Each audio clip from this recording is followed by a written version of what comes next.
This latest crash comes just one day after an MV-22B Osprey crashed not too far away in Glamis, killing all 5 Marines on board. And that aircraft was based at the Marine Corps Air Station at Camp Pendleton. And tonight, one of those 5 Marines has been identified. Fox 5's Kasia Grigorchuk is live from Camp Pendleton with the very latest. Kasia. Susan, the Marines have not released the identities of the Marines, but this evening family members confirm that one of the 5 lost was 21-year-old Nathan Carlson. The first of 5 Marines to be identified in a training exercise crash east of San Diego County Wednesday is 21-year-old Nathan Carlson. Family members confirm Carlson was on board the Osprey aircraft that went down near Glamis. Carlson is from the Rockford, Illinois area.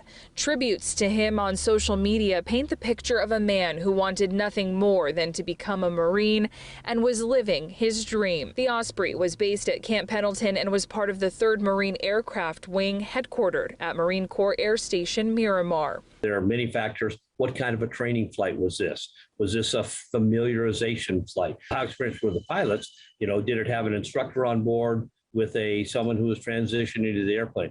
Those are things that we simply don't know yet. Jim Kidrick, president and CEO of the San Diego Air and Space Museum, explained the Osprey is a first-of-its-kind aircraft that acts as both an airplane and helicopter used to transport cargo or troops.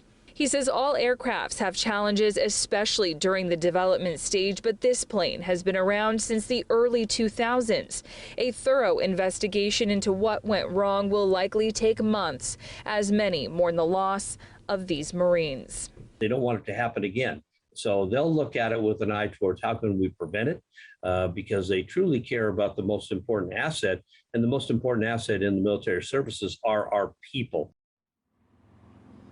Now, the Marines say there will be no further updates this evening. They will release the identities of all involved 24 hours after all of the next of kin have been notified. Reporting live near Camp Pendleton, Kasia Grigorchuk, Fox 5 News.